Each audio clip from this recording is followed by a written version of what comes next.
Welcome to the Radiate Wellness Podcast. I'm your host, Christy Clemens Hoffman. Each week we will discuss tools, tips, and ways to radiate your best life ever, interviewing practitioners, authors, and luminaries to help you on your path. Wellness, joy, peace, abundance. What do you want to radiate?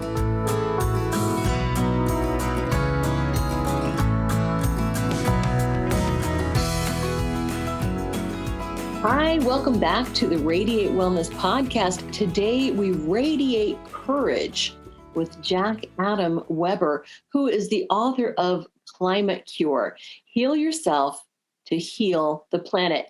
And of course, we're recording this today on Earth Day. It's April 22nd.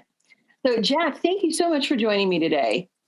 Yeah, thank you for having me. Absolutely. I feel like it is so fortuitous, that so, I don't know, auspicious that we're recording on Earth Day. And neither one of us, neither one of us registered with that when we set the appointment for today. So Right. we both just realized today, oh yeah, today's Earth Day. So Climate Cure, Heal Yourself to Heal the Planet. What a beautiful book. I've got so many questions about it, but so let's start with, oh, there it is. There it is. Those of you watching on YouTube get to see this. And I just have to acknowledge, Jack, you look like you're coming at us from a box, but you're in your camper. Right. So appropriate. Yep. Yeah. And this is the camper that you live in? Yeah, I live out of this, and I have a little trailer hut over behind me, and it's just part of the way I enjoy living, and I also make it a point to live like this because I feel it's adaptive and it's walking the climate cure talk. Absolutely. Decreasing your carbon footprint and living the way that you prefer to live in harmony. Correct. The Climate Cure. I know there's a story behind it, and we'll get to the story behind it. But why did you write this book? I wrote the book out of inspiration, and I am a passionate poet. I write a lot of poetry, and I had been working on a collection of poems for the climate crisis titled Rebirth. And I talked to you a little bit about that collection. It's just been released today. It's on my website. And I'm absolutely thrilled about this collection of poems. So I was working on that collection of poems about 6 years ago, and I began to write an introduction for that collection of poems. And that introduction just kept getting longer and longer and longer. And 5 years later, I ended up with Climate Cure. And so I divorced it from the poems, but I had some poems interspersed.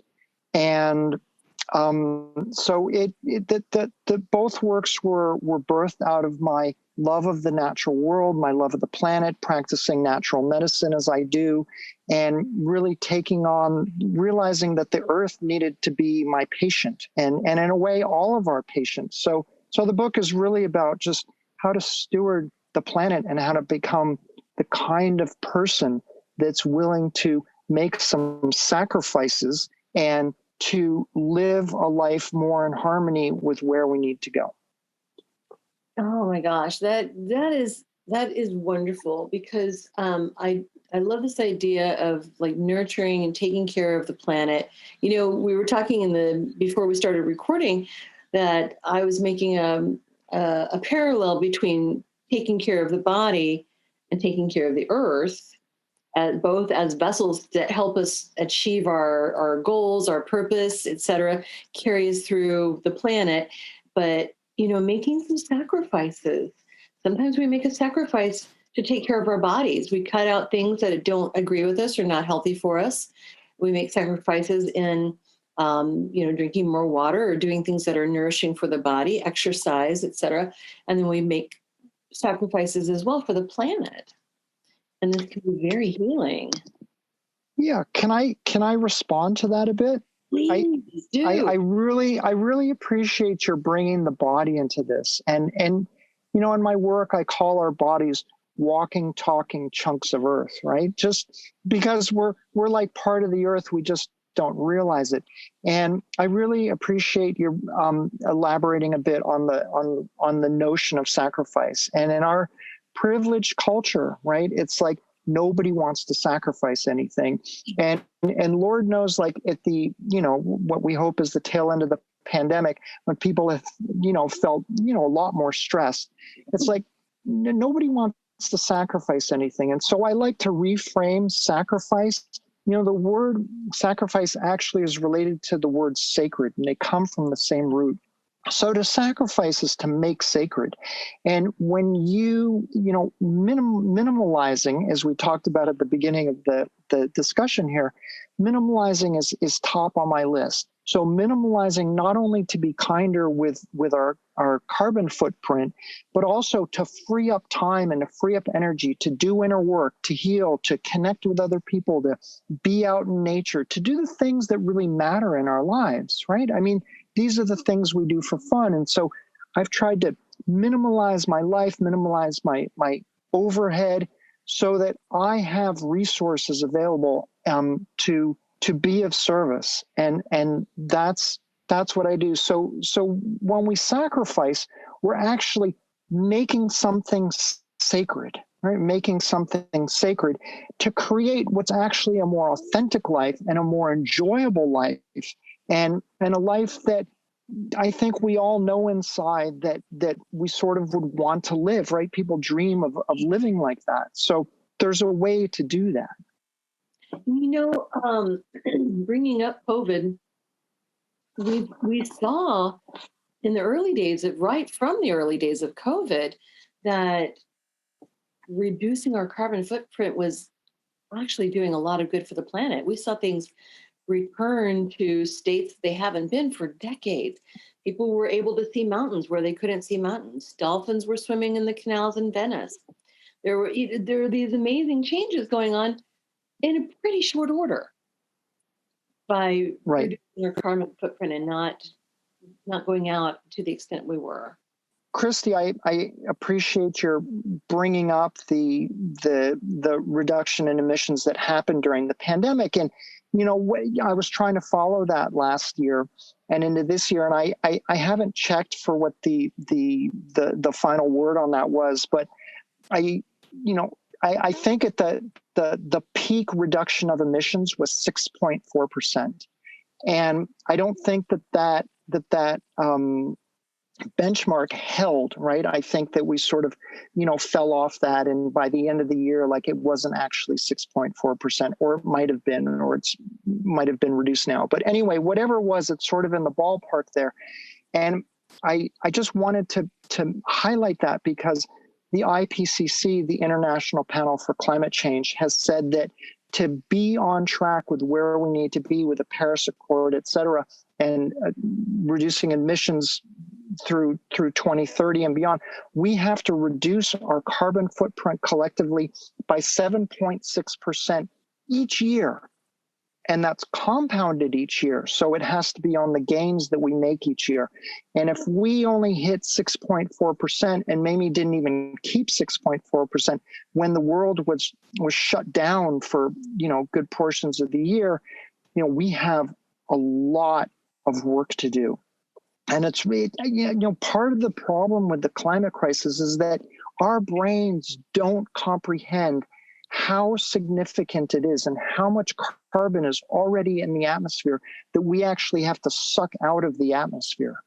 So not only are we not stopping our carbon our carbon emissions now, but I was just reading this morning an article sharing that as we ease out of this pandemic, as most of the world does, India's not having a good time of it right now, but that they're expecting a big boost in carbon output because of the economy having been slowed so much over the last year. So we have a really long way to go, and it's really important. You have to kind of go out of your way to try to fathom just how much carbon is out there and how much we have to reduce things. It is nothing short of an emergency. Do you see us being able to do that? I appreciate that question. Let me just pause with that for a moment. No, I'm going to be honest. I don't see us being able to do that. I don't. But I pause because it's not a black or white outcome or response. So I don't see us doing enough. I think that the next 10 years are going to be extremely telling. And, people talk about collapse, people talk about extinction, people talk about, the weather going nuts, right? The climate. Mm-hmm. And I think there are degrees of all of that. And I think that, my own morality just has to do whatever I can do, because I love life. I love the planet. I love my nieces. I love children everywhere. And I think we're going to be very, very hard pressed to make this happen. But it's important it's important for me anyway, to do the right thing regardless of the outcome. Yes. And you mentioned morality, and I'm glad that you brought that up, because I do see this as a moral question. Are we willing to be... Very moral question. Yes. Yes. Are we willing to make sacrifices for the greater good? Or are we wanting to be selfish in, right. Not doing it? It is a moral question, right? Yeah. Yeah. Mm-hmm. So should I speak to that, to the morality thing? Yeah. So, I think we all got a taste of where our collective humanity is at, when crisis hits during the last year of this pandemic. And, mm-hmm. and it didn't look as great, or it's not looking as great as many hoped, that it would be. Like we haven't behaved all that well. And the pandemic is a trial run. I call it the gateway to the climate crisis, and it's really like our training wheels. So the pandemic was kind of a cakewalk to what the present portends, of the future. So, that's just really grasping like how big this thing is. I mean, all over the world, there are millions of people already evacuating. There are 13 million people right now in Afghanistan who don't have food because of drought due to climate change. I read another article this morning or yesterday that, a lot of the migration to the United States at the southern border is because of refugees, fleeing, the climate change in their, in the respective, Latin countries. So, the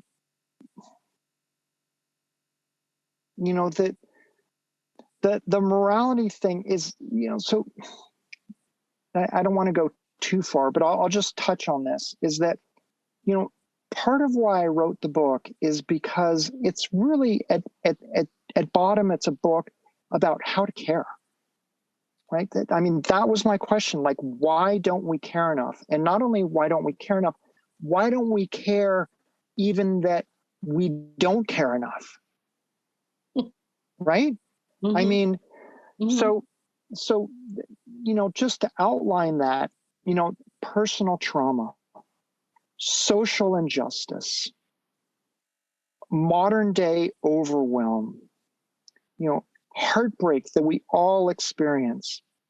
So, financial difficulty, having to work, 2 or 3 jobs. So there's a lot of factors that make us handicapped. So there's that. And there's also that our brains evolutionarily, and I go into this some in the book, our brains are not wired to grasp such a global problem, and one that's invisible to us. Right. Right. That we see the effects of the climate crisis, but our brains don't say, oh, that's because of the invisible action of greenhouse gases trapping heat, right? Like our brains don't say that. So the Right. climate crisis is really like the most insidious, like monster, if you want to call it that, because it's invisible and it doesn't trigger us to really be afraid. And we really need to be afraid of it. And so let me just bring that into another context that in the book, like fear education and emotional intelligence around fear, I think is one of the most crucial things that we need to do.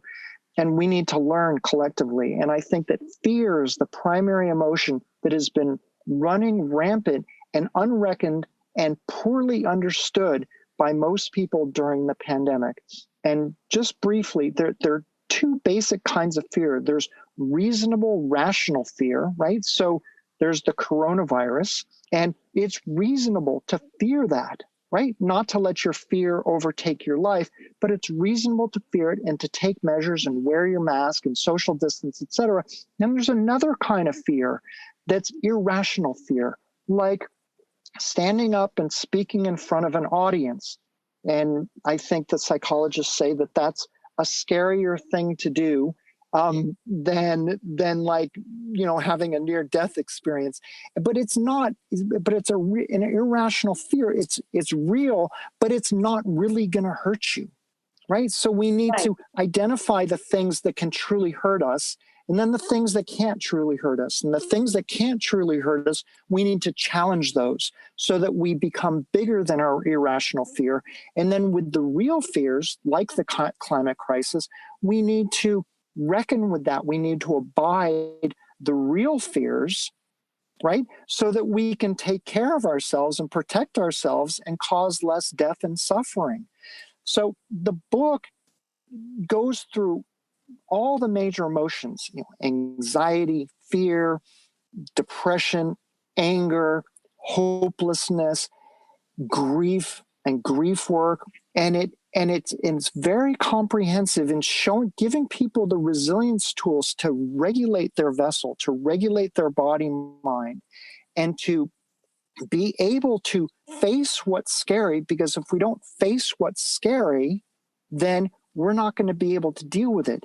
So I wrote the book because I wanted to give people the inner tools to become the kind of person able to apprehend and to face difficulty, because the difficulties that we face are not just going to go away on their own, and it requires all of us. And you and I spoke about Al Gore a bit ago, and Al Gore just sent out a message, and he says you need to stand up and you need to use your voice to lobby government. And that's one of the most important climate actions that we can do nowadays. That was a mouthful. I'm sorry. No, don't be. So you do give people the tools in this book. Part of these are exercises. Can you talk a bit about the exercises that you give? Sure. I'll just tell a little brief funny story. When I was writing the book, Llewellyn, my publisher, they wanted me to do these exercises, and I was so tired of writing the book and working on the book and editing the book. And then they wanted me to do all these exercises for the book.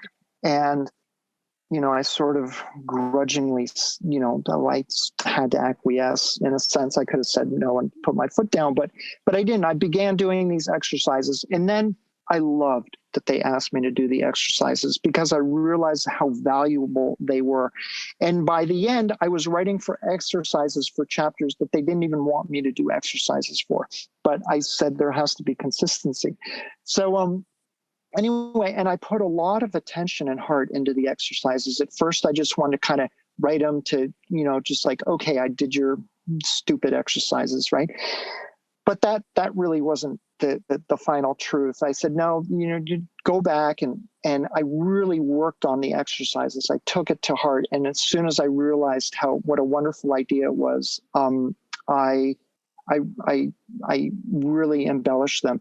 And the exercises really make the material personal. So there's a lot of psychoeducation in the book.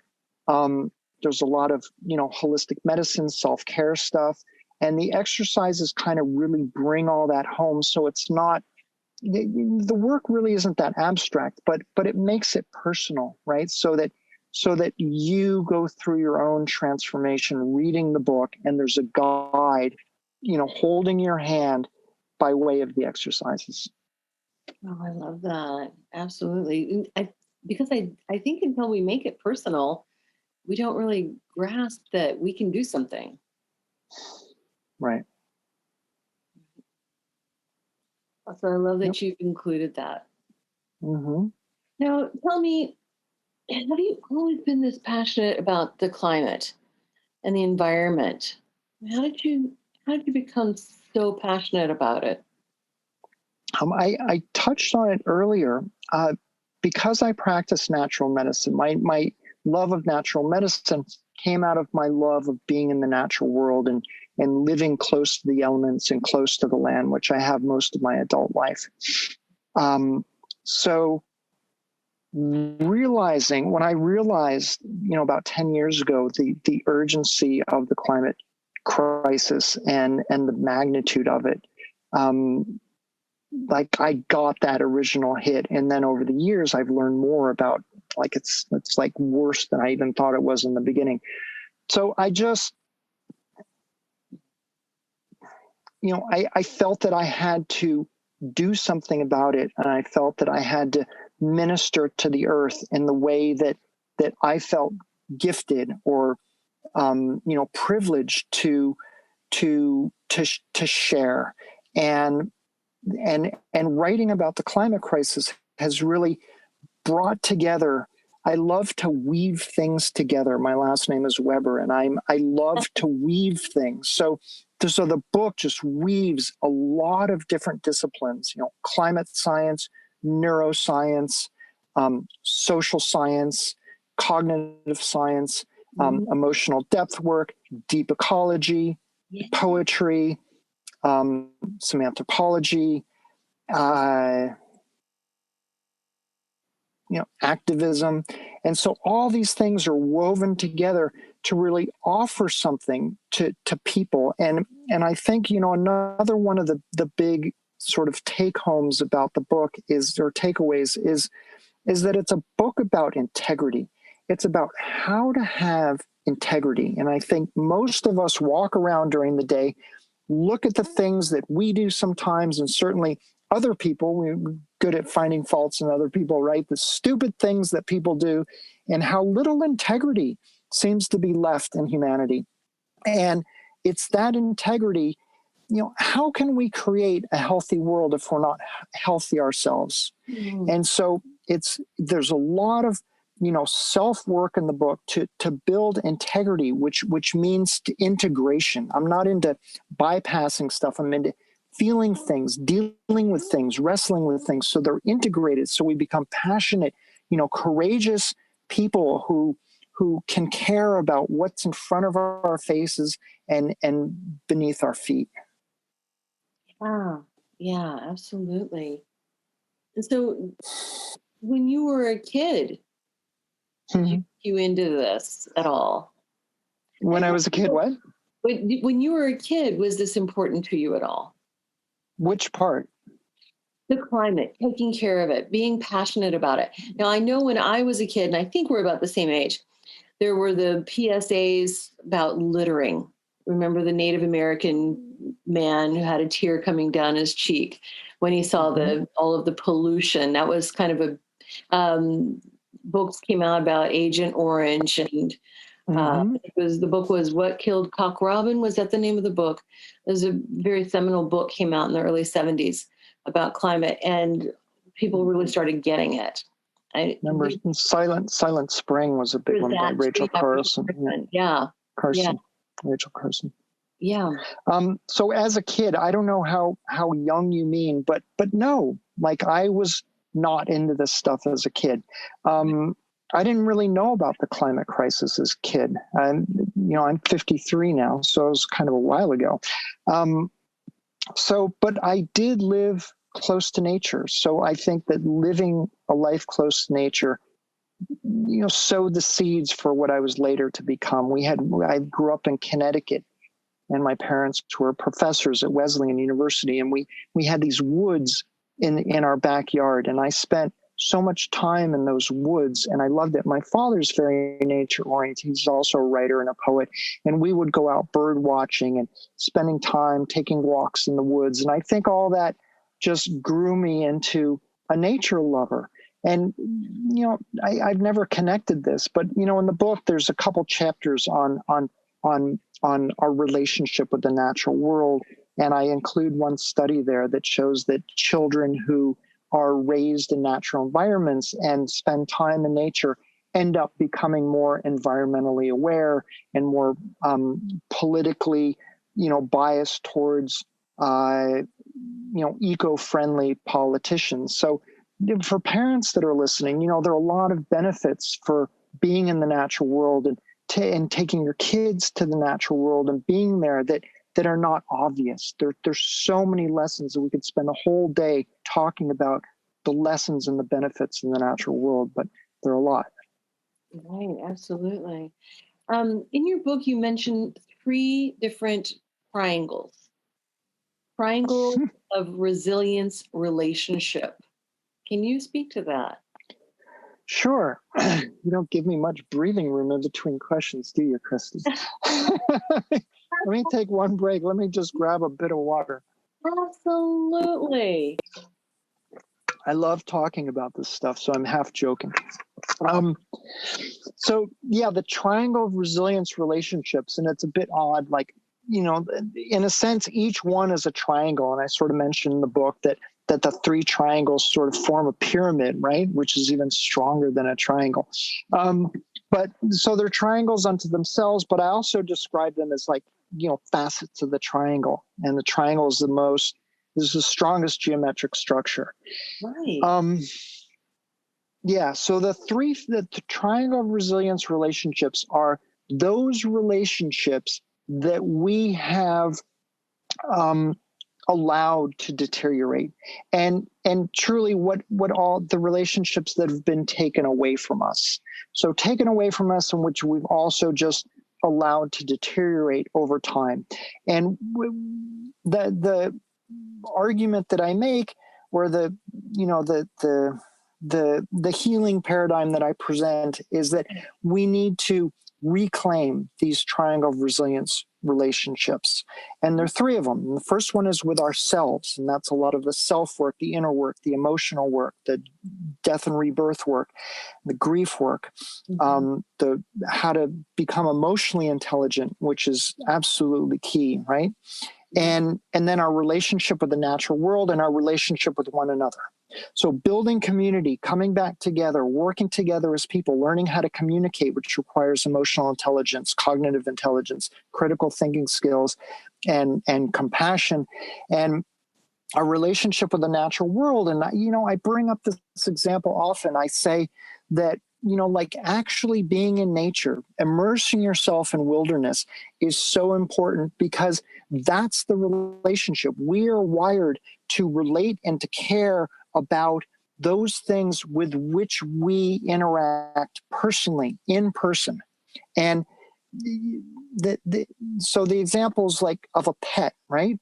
An animal, it's part of nature.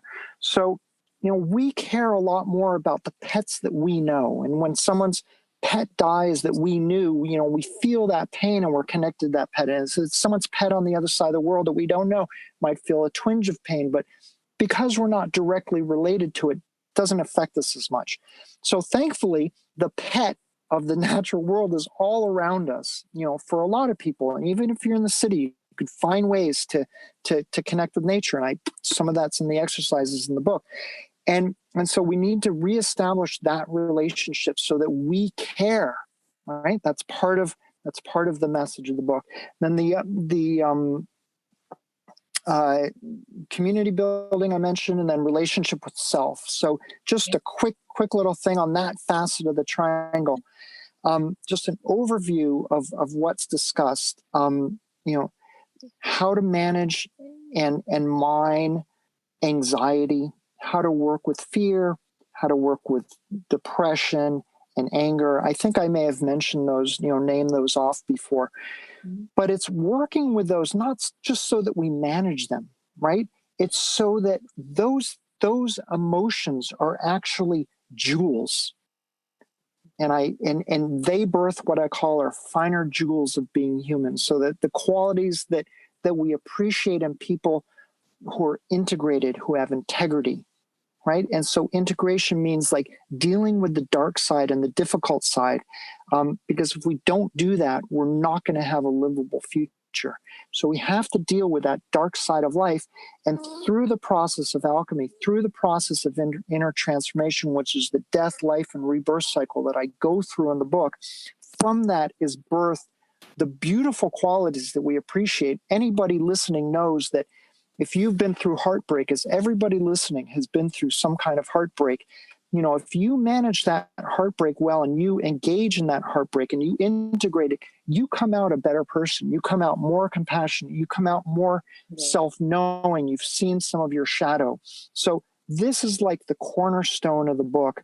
And this triangle of resilience relationships sort of are the context in which a lot of the other aspects of the book take place. Like that's our support. That's the container of the alchemy that we work with to become compassionate, integrated, human beings, able to.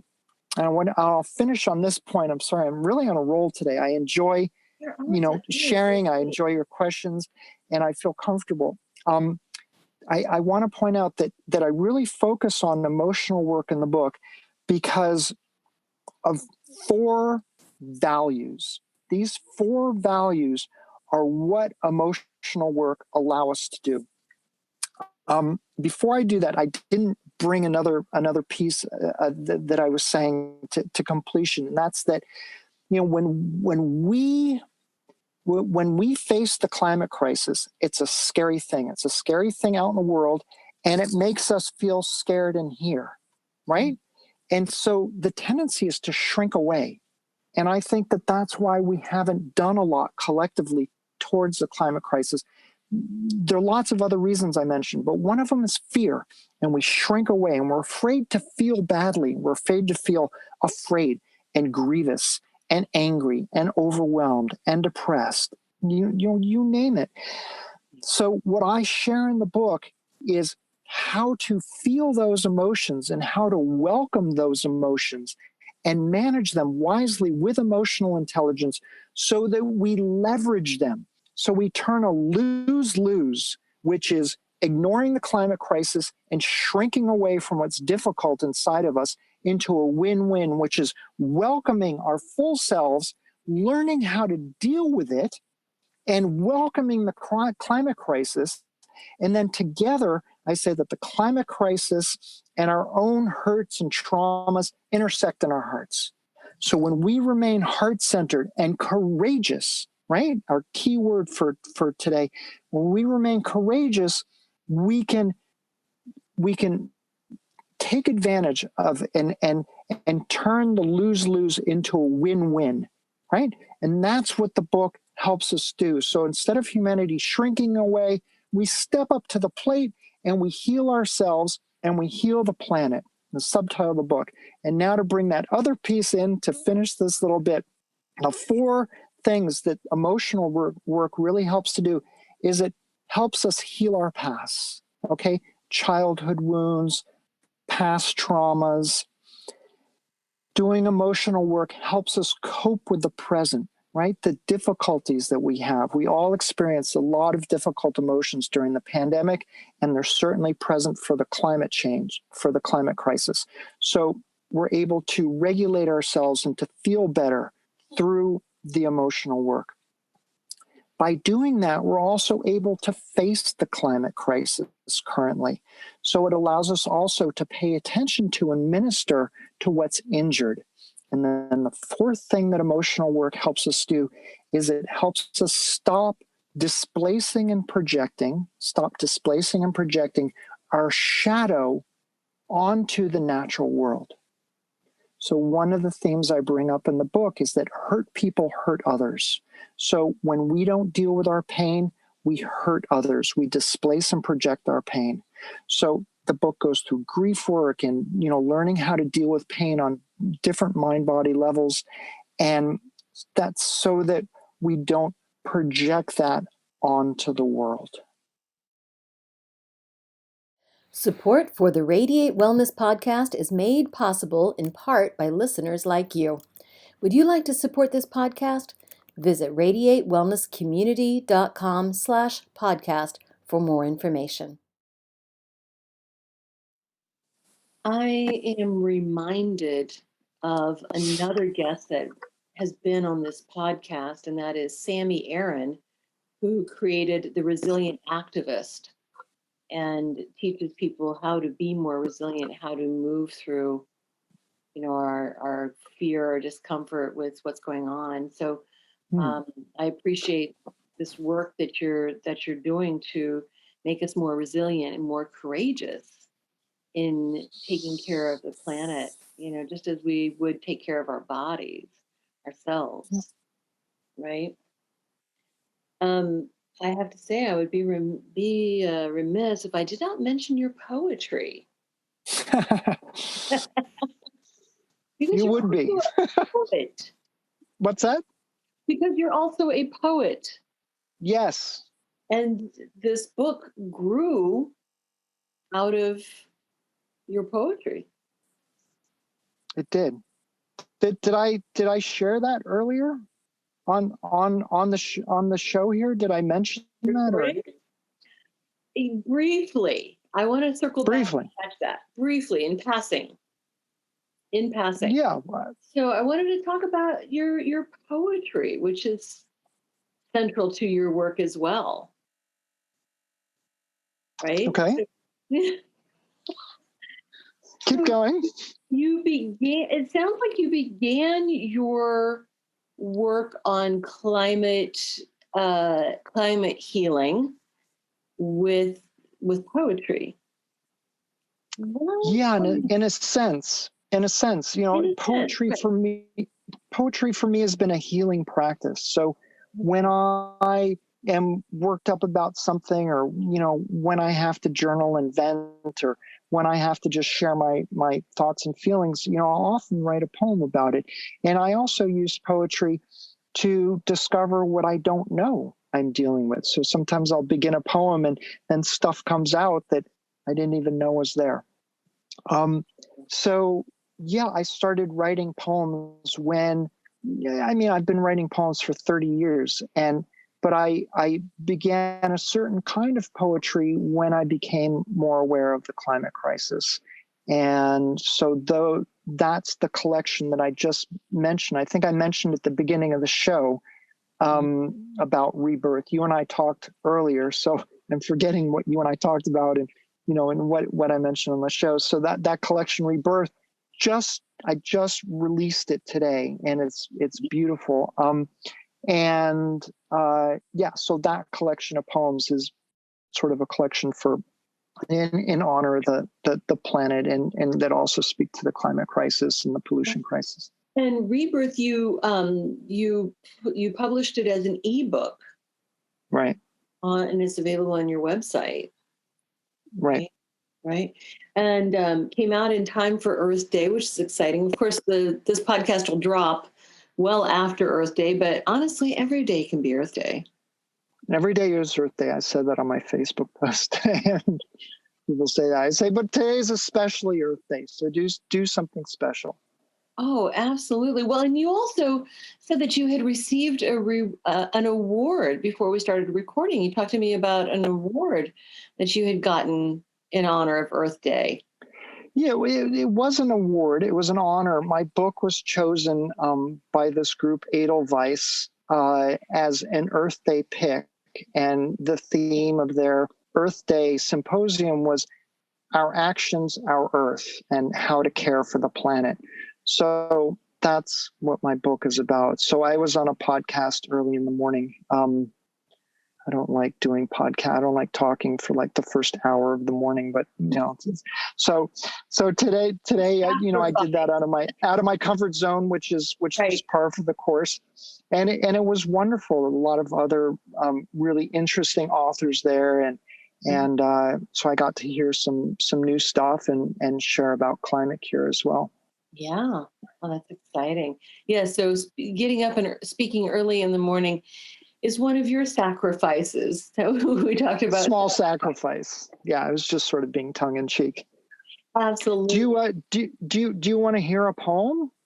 I would love to hear a poem. You have one ready? You want to do that now, or you want to do that later? You tell me. Oh, let's do it now. Hear Okay. a poem. All right. Let me make sure I can read and everyone can see me at the same time. All right. The title of the poem is Earth on Your Sleeve. Earth on Your Sleeve.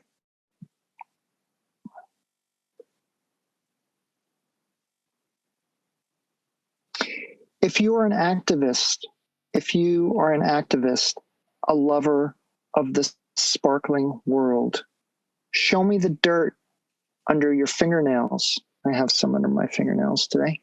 Show me the dirt under your fingernails where you have dug beneath the filth of big business into the clear ground of sharing. Where you have dug mulch, manure, and your own blood into the drip line around the orchard trees. Where you have unearthed the heartaches of your past and passed them slowly along the lifeline of your open palms so your body could come alive again as a teeming forest and mountain stream. Show me how you have passed up an easier life. Show me how you have passed up an easier life to squeeze some sustainable gold from your secret pockets for the last indigenous flooded from their lands. Their rivers run dark with the residue of crude.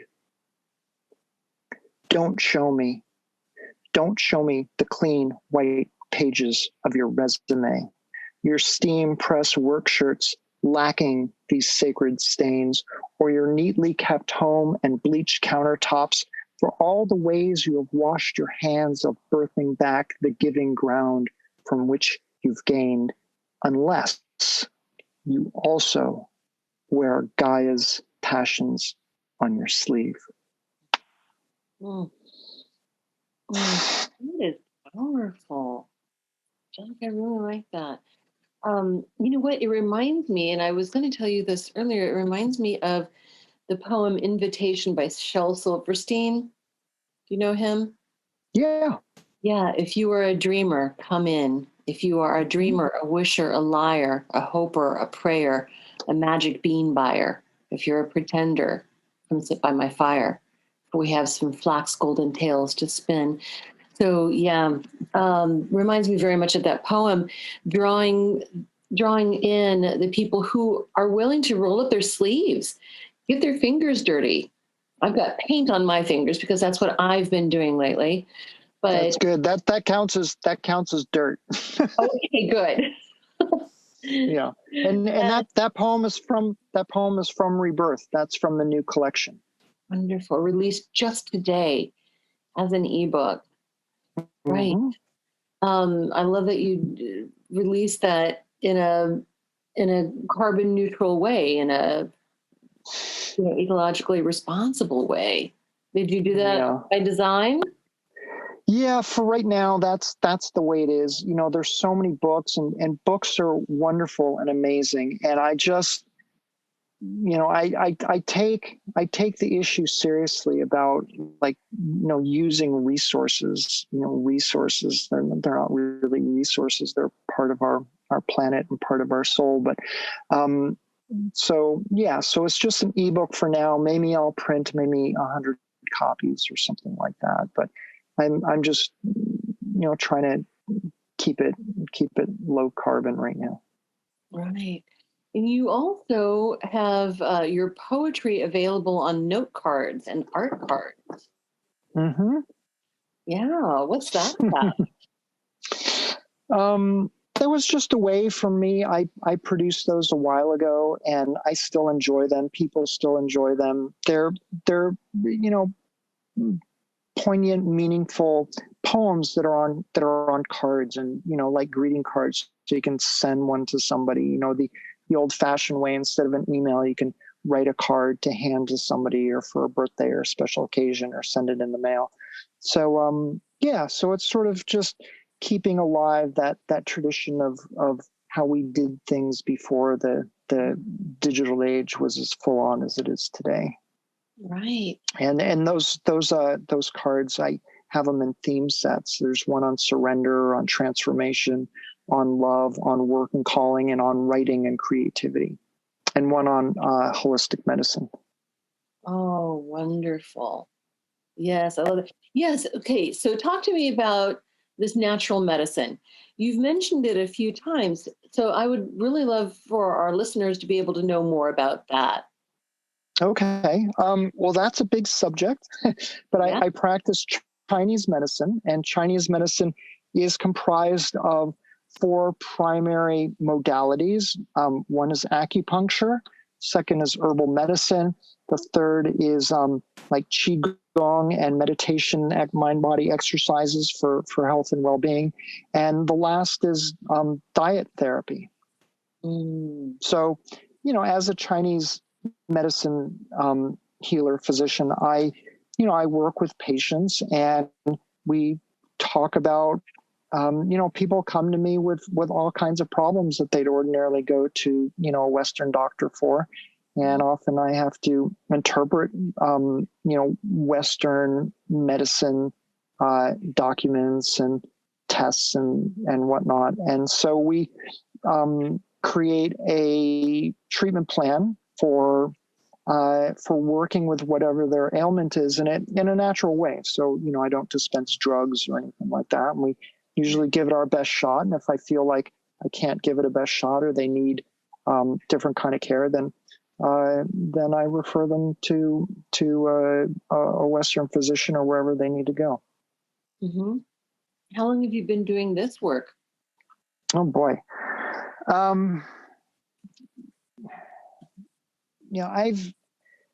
I think I was 19 years old when I first took an interest in herbalism and Tai Chi, and my holistic healing interests, just grew from there. So I was a yoga teacher. I practiced Tai Chi for many years. I used to practice yoga for hours a day for many years.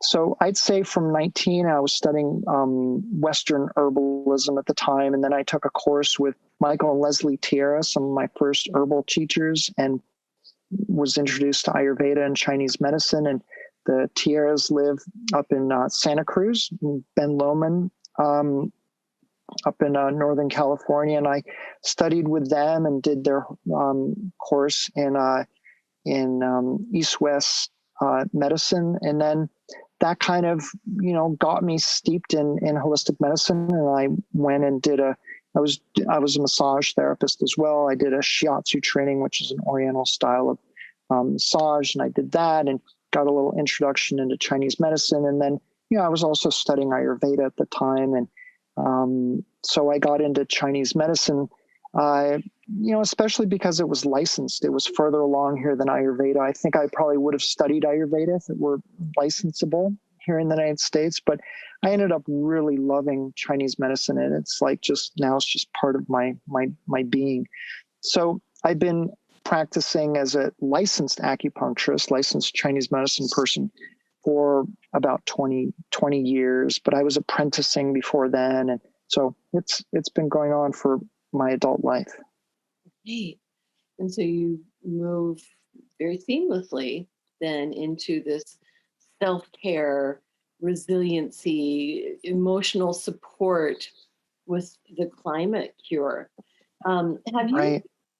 Yeah, you've written some articles about climate cure. Have you worked on any other books about the climate? I haven't worked on any other books about the climate. The climate cure. Just going to give a little show here. Yeah. Climate cure. I worked on for 6 years. So I do have a book that I actually wrote when I was in graduate school in Chinese Medicine University. It's unpublished. I never released it, and the title is "Healing Between the Lines." So it's a bit of a precursor to climate cure, and my poetry has aspects of climate cure in it, especially the new collection Rebirth. So no, I've never written another prose book per se, but I do have a sequel to Climate Cure that I'm already working on. So it's I just had too much to say for the amount of pages that I was given. So some of that writing has gone into a sequel, and I've been sort of working on that. Oh, wonderful! And you do have poetry in the Climate Cure. Yeah, there are a few poems in there. There's like 4 poems or something, and I had to fight for every one of them with the publisher. They didn't want them in there, and I said it's part of the work. It's really important, and it gives readers a nice break. And every reader that I shared advanced copies with really appreciated the poetry, and so I made sure I let the publisher know about that feedback from readers. Well, I feel it brings the heart back into it. Yeah, no, it does. It's like the exercises that make it personal, right? It's like poems really kind of bring all the work together and infuse the work with heart and compassion and passion. Absolutely. No, I can't imagine this book without poetry. Good. Feels integral. Exactly. Absolutely.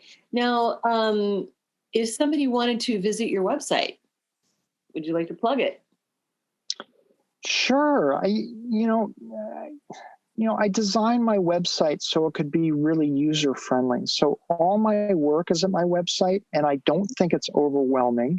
My blog is at my website. I really cherish the blog because I write, I post something there usually weekly or so, at least weekly. And I bring a lot of the concepts that are in Climate Cure and my other work into current events. So I usually write about current events. Sometimes I just write articles or blog posts on, mind-body integration or, and these are a lot of these are a bit challenging because I introduce concepts that are not typical, and that I, in my bio, I'd say that I challenge readers to think outside the box. So you'll find that there. You find my articles that have been published, videos, and my books, my cards, my artwork, some herbal formulas that I have that I developed actually for the pandemic. So the website is user friendly, and it's should I mention the name, or you want to mention the name? Or? Go ahead, please. It's just my name, Jack Adam Weber, and Weber's with 1B.com, jackadamweber.com. Yeah. You can even sign up for coaching. So you offer. Oh, that's right. On a variety of topics. I know you do so many things. I know. I forget. Yeah, so I offer life coaching, and sometimes that overlaps with Chinese medicine consultations, holistic medicine consultations. But I do coaching, just mainly for lifestyle stuff, difficulties people are experiencing, change of lifestyle, people who feel stuck, people that want to learn how to minimalize their life and make that work, relationship stuff. Yeah, finding meaning and purpose, relationship issues and heartbreak, and then climate and pandemic stress. It's a big topic right now. Oh my gosh. Right. And Sherry, I just want to say that my editor at Llewellyn and other readers since her, when she was editing the book, she says, she just wrote me an email one day. She says, "I'm so glad that you've written this at this time, because this is helping me cope with the pandemic." And it's something I forget to say, that this book is like I don't know, it's a Bible of sorts. It's like a Bible for the inner life. And it's something that will last a lifetime. There's so many pearls in this book, and it will help anybody through any kind of crisis, any kind of heartbreak, loss, overwhelming experience. So it's not just for the climate, but it does focus on the climate. But there, all the chapters on anxiety, fear, anger, grief, those apply across the board to all aspects of life. And we're going to need these resilience tools as, today, and as we move into a bit of a scary future. Yes, absolutely. What I like about your work is that it empowers people, empowers readers. We feel so hopeless. I am just one person, and the planet is so big, and this is such a big problem. What can one person do? The answer is quite a lot. Right. Yeah, quite a lot. And I'd say that that kind of support is what the book is about, right? It's really a book about how to just engage with life, how to live yourself a fuller life, and to participate in the work that we need to do as humanity. And by the time that you get to that quote unquote work, it's fulfilling, it's passion, it's creative, it's fun, it's getting together with other people, it's networking, it's reestablishing those relationships that make us beautifully human. Yes. Mr. Rogers took him years ago. I love him. He said that whenever there's a big crisis or an emergency or something and children are frightened and looking to, like what is going on, what is happening, he said his mother always said, look for the helpers. There's always helpers, right? And so I feel like that is very empowering. And your book is a manual, a how-to for the helpers. Yeah. So that we can be the helpers. Yes. Well stated. And I think of Greta Thunberg. I love her too. She's wonderful. And how, okay, I feel like we're in good hands with her. And she's what, 15? 18 now. Oh my God. She's getting to be, she's a young lady now. Good for her. Hopefully she runs for office. But I feel like anybody who's as passionate as she is needs to read this book and needs to see what they can do.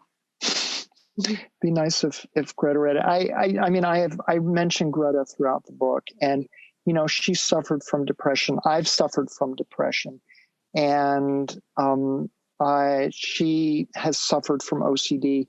I suffer from OCD, and so some of the stories that she talks about, I really appreciate. And she mentions, I'm not autistic, but she is on the spectrum, or is it Asperger's? No, it's Asperger's. And I feel that certain aspects of myself, my own sensitivity, have been gifts. To be able to write the book, a lot of what I share in the book is stuff that I've lived through myself. And I'm a really passionate researcher. I'm really into science. And so, so Greta is a mind-blowingly amazing person. And I just want to add that, yes, we're in good hands with her, but we all have to pitch in. We can't just, let Greta do this. And I feel pain all the time. I work with the youth regularly here in Ojai, where I live, for climate activism. We're out on the streets and demonstrating, going to city council and stuff. And, it's always bittersweet for me, because I love empowering the youth and hearing from them. And I just give my complete being to them as much as they're willing to be present for it. But it's also bitter because, it's just sad that they, as children, are out there having to do this. And it's sad and tragic that Greta Thunberg has to do what she has to do, and how she has to speak to grown adults to get them to listen. It's so we all really need to pitch in, like Al Gore was sharing just in this email that I mentioned. So each one reach one, each one of us do something, whether it's recycling, not using plastic straws. I mean, we can all do something. We don't have to feel overwhelmed. Yeah, and I do, even though this book is mostly about how to become the kind of person that's ready to do these things, because the book was born out of the question, like, why aren't we doing enough? Why don't enough people care? And so the book is about how to care, how to become the kind of person that will do the obvious thing. I think by now, most of us know, if we're half a bit aware, like the things that we need to do. We need to drive less. We need to stop using as much plastic. We need to not consume as much stuff, right? We need to be mindful about our lawn equipment and not use gas-powered leaf blowers, which are my nemesis. So these are mostly obvious things, but people still do them a lot. And to a degree we have to, because we live in a system that, we have to drive to work. A lot of us have to drive to work, etc. But to really get a bit radical, and we have to get radical. If we don't get radical, we're not going to make it out of this thing. So this book is a bit radical about, and radical means root, just like, sacrifice comes from sacred. Radical means root. It's like going to the root, how to become a kind of person that creates healing in the world from the inside out, and doesn't see sacrifice as like something is being taken away from you, but it's an opportunity to grow into a richer, newer, more authentic life, and also create a world that's livable for the ones behind us. Yes, absolutely. And I think if this COVID chapter has taught us anything, is that we can think outside of the box and create new ways of being, of working, of relating. We don't need as much stuff. We don't need to run as many errands as we think we do. We don't need to hop in the car as much as we thought we did. So perhaps in that way, we're maybe turning a page. I think companies are realizing that they don't have to have this huge overhead. People can work from home. There is some positive change. And there's also, like I mentioned earlier, there's a great momentum now to kind of make up for, the economic and production losses. So I don't think that we've learned a whole lot during the pandemic, and maybe it'll take a bit of time for those lessons to kind of sink in. Sometimes you learn a lesson, but you don't really act on it. And then a little while later, when when it's sunk into a certain degree, or you're confronted with something, it's like, oh yeah, like that was the lesson in there. So,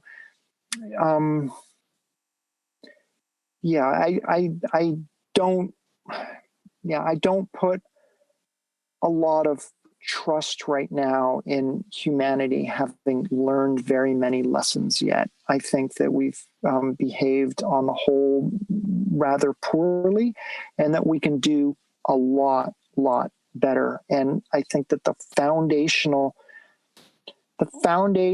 education really that I offer in the book is like how to become a person of integrity. And I think that that's what it means. It's like how to care in the face of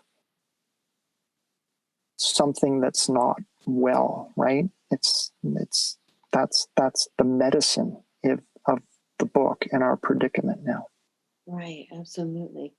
And while we might not each see or feel the effects of this climate crisis, because you go from day to day, the weather is tolerable, things are okay. It's like the old adage of cooking a frog. and the frog doesn't notice how hot the water is getting until it's too late. So how do you make these people care about something when they're not seeing the problem yet? You know, and so teaching people how to care in that way. Yeah. Yeah, the trick is you got to like not make them care. Like nobody can be like forced into caring, really, right? And the analogy of the frog is in the introduction to the book, and the book's an invitation. Really, it's like if you want to live a life that you think is more full and passionate and purposeful, and at the end of your life you want to look back on what you did in your life and what really mattered. And you want to be able to answer to children and to grandchildren, you know, of your own or just in general. Now's the time to start reckoning with like what kind of person we all want to be. Yeah, and I appreciate your bringing up the invisible aspect of the crisis again, and I also talk about that in the book. I think it's chapter 1 or maybe the introduction. And I mentioned that, again, it's that, you know, we don't see the effects of climate change. Our brains are wired to react and to feel fear for something that we know, like charging out of the bushes, you know, if a bear comes out of the bushes or whatever, like that's fear. We get that. Right. But our brains are not wired, right? Because it's not part of our history to release carbon to the degree that we have. Like we're doing something brand new in evolution. These processes have happened previously. I mean, and they're now attributing some of the mass extinctions previously to methane releases and climate change in the past, but it wasn't human driven. Now it's human driven, but so we're not calibrated to this. So the invisible forces of climate change are similar to the invisible forces inside ourselves that generate this sickness on the planet, right? Or the imbalance that's on the planet. So this is a book in tribute to the invisible things in our lives and in our world. And those invisible things are inside of us that cause us to act and decide and do things the way we do them, and to create the invisible forces in the world and in the atmosphere that are threatening to do away with us. Yeah, absolutely. And then we take into account the delay. So we might have more tornadoes these days, for example, worse storms, but we don't make the connection between that and the overconsumption that had been taking place before, because there's this delay action. So it's feels sometimes like an uphill battle, but your book tackles that. Sherry, it's a very uphill battle. We not only have all the cognitive biases, right? And I've just mentioned a couple during our conversation here. The cognitive biases, the emotional, resistance to dealing with it, the material resistance to doing. I mean, we are behind the 8 ball in every way for dealing with the climate crisis. And it's why in the book early on, I mentioned that we have to go out of our way. We have to go out of our way to deal with it. We have to go out of our way to learn about it, right? So just like choosing to read an article about the climate crisis or the environmental crisis is a choice, right? And what is it that causes a person to say, okay, today I'm going to read about the climate crisis and I'm going to learn something, versus reading about, whatever it is, something less important. And so you can see that I've tried to go to the root of what it is about us as human beings that causes us to do something that's meaningful and purposeful versus just distract and avoid. And that's that's the pivot point right there. And that happens inside of us. And there's a line that I mentioned in the introduction that I often repeat, and I've memorized it by now. And the line is, please consider that 75% of the battle to be climate aware and to act in ways that matter, 75% of the battle occurs between our deep hearts and our first steps in the world. In other words, it's an inner job. Okay, so I'm saying that all these forces that are inside us, before we even take the first step in the world, we've already decided who we are, how we're going to act, the decisions we're going to make. And that happens inside of us, from external cues, yes, but we synthesize all that and then we respond to the world in a way that's on a spectrum of being part of the problem or being part of the solution, right? And that's a spectrum. And that needle needs to tip a lot more on the side of solution. And that's what I try to share and to teach. Empowering the reader to come up with a solution rather than just focus on the problem. So, well, Jack Adam Weber, thank you so much for being on this little podcast and taking the time to talk to me about this important work. I've really appreciated our conversation. Yeah, you are a lovely person, and it's been so comfortable just to interact with you and the feeling I get from you. And so thank you for creating a wonderful space to share meaningful work. It matters to me. Thank you. Matters to me too. Thank you. Thank you for saying that. Mm-hmm.